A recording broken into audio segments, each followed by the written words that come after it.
Lep pozdrav, spoštovani in spoštovane, mesec dni naokoli in znova smo na vezi oziroma v zvezi z evropskim poslancem, vodjo slovenske delegacije v Evropskem parlamentu, dr. Milanom Zverom. Lep pozdrav, Štrasburg. Dobar dan. Povejte mi, če se je aprilsko zasedanje Evropskega parlamenta pričelo z eskalacijo, bom rekel temu, begunskega problema iz Afrike, se je majsko zasedanje začelo pravzaprav z eskalacijo agresije, napetosti, nemirov v Makedoniji. Ja, prav imate, ne. Zadnje čase se Evropa sooča z križnimi žarišči in nekako ravno ta zasenčijo normalno delo in potek plenarke. Tudi tokrat je v ospredju vprašanje Makedonije, torej križnega žarišča na Balkanu, kakor tudi vprašanje Madžarske.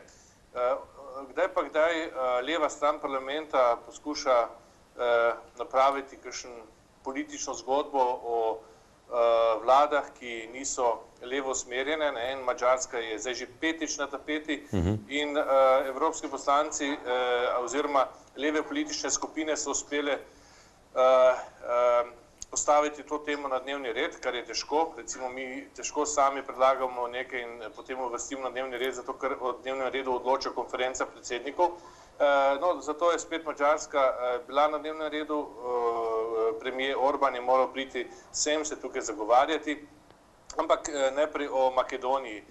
Evropski parlament, tudi politična skupina, je gostila predsednika Gruevskega, ki je se sočasno tukaj pogaja tudi z svojim opozicijskim kolegom iz socialistične stranke Zajevom in poskušajo najti določen kompromis. Tukaj je neposredno Evropski parlament stopil v igro in skuša pomagati najti kompromis ali pa neki politični dogovor. Vendar dogovore je težko najti, predvsem zaradi tega, ker socialisti zahtevajo odstop vlade, ki je po vseh indikatorjih izjemno uspešna zadnjih 9 let, vlade predsednika Gruevskega. Zahtevajo pa tudi, da bi do novih volitev Makedonijo vodila tako imenovana tehnična vlada. Zanimivo, da si socialisti ne želijo niti novih volitev, ampak samo, da bi ta vlada odstopila in da bi oni sovladali, oziroma da bi imeli neko tehnično vlado. Seveda to je za makedonsko vlado nesprejemljivo. Nenazadnje so dobili na lanskih volitvah 60% glasov, imajo vladajočo koalicijo, v kateri sodelujo in Turki, turška manjšina in Bolgari in še druge manjšine, tudi Albanci, naredili so torej močno koalicijo, ki ima tudi sedaj po javnomnenjskih anketah kar veliko podporo, tako da če bi bile volitve še enkrat, bi verjetno dosegli ponoven izid. Ravno zaradi tega si recimo socialisti ne želijo takojšnje volitev v Makedoniji, ampak oni bi kar želeli brez volitev zamenjavo vlade. Zanimivo je to namreč, da so Makedonci vseeno sodili med tiste države, ki čakajo na vstop v Evropsko unijo, ki so najdlje, kar se tiče priprav. Res je, Makedonija je že 2005 v času naše vlade takrat v Sloveniji zaprosila za datum za začetek pogajanj. V tem času je Makedonija dobro reformirala svojo državo, zlasti pod vodstvom desnosredinske vlade. Uspešni so na ekonomskem področju, zelo dobro privabljajo tuje investitorje. In tudi vsakoletno poročilo Evropske komisije je pozitivno, to je zanimivo. Vendar na svetu potem vedno pade nasprotna odločitev, predvsem zaradi blokade Grčije. Grčija vztraja in blokira integracijo Makedonije v Evropsko unijo iz ve se kakšnih razlogov. Jaz sem večkrat opozarjal v Evropskem parlamentu, da če ne bo Makedonija dobila čim prej datuma, torej če se ne bodo sprostile integracije Makedonije v Evropsko unijo, kako tudi nekaterih drugih držav, je Balkan lahko spet sod spodnika. Mi rabimo vključiti te države v neko varno skupnost. Če bomo pustili zunaj, se marsikaj lahko zgodi. Potrebno je vedeti, da je v prejšnjem stoletju bilo ogromno balkanskih vojn. Najbolj zanimiva je bila tista pred 100 leti, kjer so sosednje države potem imele velike apetite ravno po Makedoniji in ti interesi, imperialistični interesi, bi lahko rekli, ne samo sosednjih držav, tudi nekaterih drugih držav so še vedno zelo prisotni. Tako da se v tem smislu geostrategija na Balkanu nekaj spremenila. Sedaj se sicer poskuša prikazati, da so tudi vmešani Rusi in Američani in se prikazuje celo, da je makedonska vlada na strani Rusije in da so opozicija in Albanci na strani Američanov, vendar taka teza ne vzdrži. To je bila v bistvu bolj propagandna poteza nekaterih zlasti levih političnih silnic. Dejstvo je, da je Makedonija prozahodno usmerjena, da so tudi makedonski državljani in Makedonci in Albanci in drugi prozahodno usmerjeni. Čez 90% Makedoncev je za to, da se Makedonija čim prej vključi v evropske integracije oziroma postane članica Evropske unije. To je veliko več kot v Sloveniji, ko smo pred desetletjem in več se vključevali v Evropsko unijo. Doktor Zver, zločin, ki se je zgodil na Madžarskem, je sprožil tudi razpravo v Orbanovi vladi o tem, ali morda razmisliti o uvedbi smrtne kazni, kar je seveda v evropskih inštitucijah povzročilo precejšnji, kako bi rekel, revolt. Tudi v Evropski ljudski stranki smo z nezadovoljstvom sprejeli to Orbanovo misel. Orban je poskušal dokazati ali pa razložiti, pojasniti, da je šlo samo za predlog za razmislek o tem, nikakor pa niso sprožili nobenega postopka za spremembo ustave ali zakonodaje, da bi ponovno uvedli recimo smrtno kazen. Ampak izjava je bila dana v afektu. Kljub temu pa mislim, da je bila storjena napaka in imeli smo odkrit pogovor znotraj naše poslanske skupine. Orban je razlagal svoje stvari. Treba je vedeti, da je vendarle Orban po politični svoji filozofiji in doktrini veliko bolj konzervativen, kot je povprečna klima v Evropski ljudski stranki, da vendar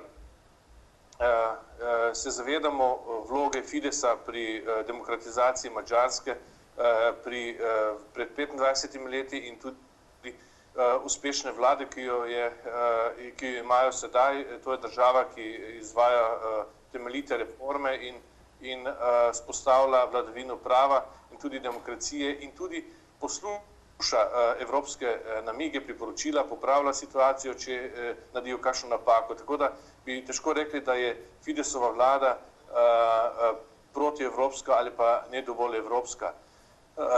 Res pa je, da včasih sam Orban mogoče prestopi mejo z svojimi izjavami in se nekoliko loči od EPP zlasti na točki, kjer pravimo, da smo mi za več Evrope kot nekatere druge stranke, ki so mora biti malo bolj konzervativne. Kot smo v začetku rekla, aprilsko zasedanje je pač nekako zaznamovala zgodba o številnih migrantih, ki prihajajo iz afriškega konca. Evropa se je zdaj vseeno odločila za neko strategijo, kako reševati problem migracij. Tudi glede tega je Madžarska zelo prizadeta država. Izračunali so, da je poleg Švedske najbolj prizadeta država, da je ogromno migrantov, velik pritisk ravno ta hip na Madžarsko in to je seveda težko. In normalno, da je madžarska vlada poskušala z nekim javnim dialogom, to večkrat počnejo, neko javno anketo, ki jo pošlje na vsa gospodinjstva, zaznati javno mnenje, utrip javnega mnenja in med drugim so tudi postavljali ta vprašanja. Včasih je res bilo kakšno vprašanje postavljeno mogoče preveč sugestivno in to je bil tudi en kamen spotike v razprava v Evropskem parlamentu glede situacije na Madžarskem. Mi bomo v Budimpešto kmalu se odpravili, oziroma mislim na vodstvo Evropske ljudske stranke in bomo tudi na licu mesta predebatirali vse odprte stvari, ki še niso dorečene. Kar se pa migracije tiče, smo sprejeli dokument, ki kliče po večji solidarnosti med evropskimi državami. Dejstvo je, da evropske države pri tem vprašanju morajo biti solidarne. da ne moremo prepustiti Malti vsega problema ali pa Italiji in da neki mehanizem razdelitve bremen mora obstajati. Toliko pa vendarle smo Evropejci in toliko solidarnosti vendarle premoremo, da bomo rešili tudi ta problem. Ampak dolgoročno pa ga bomo rešili šele takrat, kadar bomo zaustavili dotok pribežnikov ali z takšnimi ukrepi ali pa tudi z večjo gospodarsko pomočjo državam, odkoder bežijo. Verjetno bi Evropa lahko rešila vsaj materialno plat reševanja problema migrantov, tudi s tem, če bi ustavila na primer pranje denarja in tako naprej. Pranje denarja je kar neka permanentna tema v Evropskem parlamentu. Poskušamo recimo sprejemati dokumente, ki omogočajo večje pristojnosti policiji, davčnim uradom in drugim organom, ki ugotavljajo recimo tovrstne nepravilnosti. Ugotavlja se, da če bi izkoreninili pranje denarja, bi prihranili veliko denarja. Pranje denarja, umazan denar vzame ali pa oškoduje svetovno gospodarstvo količinsko za okrog 5%, to je ogromen denar. In če bi ta denar vložili dejansko v človeški kapital, bi naredili marsikaj in marsikaj tudi preprečili revščino. Ravno zaradi tega je nek dogovor ali pa konsens evropskih inštitucij, kako tudi drugih inštitucij, da se daje boj proti tovrstnemu kriminalu eno izmed prioritet. In seveda tudi neke inštitucije bodo, ki bodo seveda skrbela na tem, ne? Da. Kaj na koncu reči, morda še kako besedo dve, ker se nama čas izteka okoli seveda porodniških? Je zanimivo, da je vedno več razprav tudi v Evropskem parlamentu s tako imenovane socialne politike, kar je sicer nekoliko nenavadno, glede na to, da je to vendarle suveren, v pristojnosti suverenih držav članic, ampak vendarle, zlasti kar se porodniškega dopusta tiče, poskuša Evropa nekako standardizirati te standarde, recimo, ki so v različnih državah različni. Slovenija je daleč pred vsemi ostalimi državami na tem področju. Imamo dobro urejeno situacijo starševskega dopusta, ne samo materinskega, tudi očetovskega. V Evropi se borijo za neki standard 18 tednov porodniškega dopusta, kar je seveda bistveno premalo. Ampak to smo v Sloveniji že zdavnaj prišli, želeli pa bi si seveda, da tudi druge države, zlasti države Severne Evrope, tukaj popustijo. Seveda mi smo sprejeli samo resolucijo in zdaj je na svetu, da sprejme takšno uredbo, ki bo zagotovila malo daljši dopust, porodniški dopust tudi v severnem predelu Evrope. Dr. Milan Zver, deževni pozdrav iz dežele na sončni strani Alp. Vračam sončnim pozdravom. Srečno. Mi pa se vidimo čez mesec dni. Srečno.